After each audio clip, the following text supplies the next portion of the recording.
سوال یہ پوچھا گیا ہے کہ ناپاک بستر کو انسان پاک کیسے کر سکتا ہے، یا اگر رات کو میاں بیوی جو ہے وہ اکٹھے ہوئے تو کیا ان کے صرف اکٹھا ہونے سے یعنی ان کے اپنے ازدواجی معاملات کی وجہ سے بستر ناپاک ہو جائے گا؟ تو اس کا جواب یہ کہ وہاں میاں بیوی کے اکٹھا ہونے سے صرف بستر جو ہے وہ ناپاک نہیں ہوگا جب تک کہ اس کے اوپر گندگی کے آثار یا کوئی نجاست لگی نظر جو ہے وہ نہ آئے۔ ہاں جب نجاست لگی نظر آئے گی تو پھر بھی حکم یہ ہے کہ اتنا حصہ جہاں نجاست لگی، چاہے وہ میاں بیوی کے معاملات کی وجہ سے ہو یا کسی اور وجہ سے ہو، تو سارا بستر دھونا ضروری نہیں ہے۔ جتنی ساری نجاست لگ گئی ہے آپ اس جگہ کو 3 مرتبہ جو ہے وہ دھو دیں،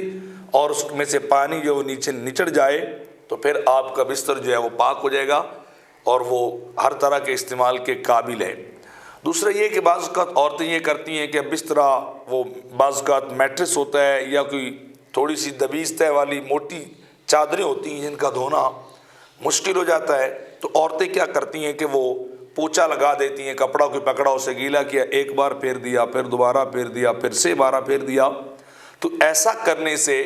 بستر پاک نہیں ہوتا، بلکہ اس کا دھونا جو ہے وہ ضروری ہے، اور دھونے میں صرف اتنی جگہ ضروری ہے جہاں آپ کو گندگی نظر آتی، سارے بسترے کے دھونا جو ہے وہ ضروری نہیں ہے۔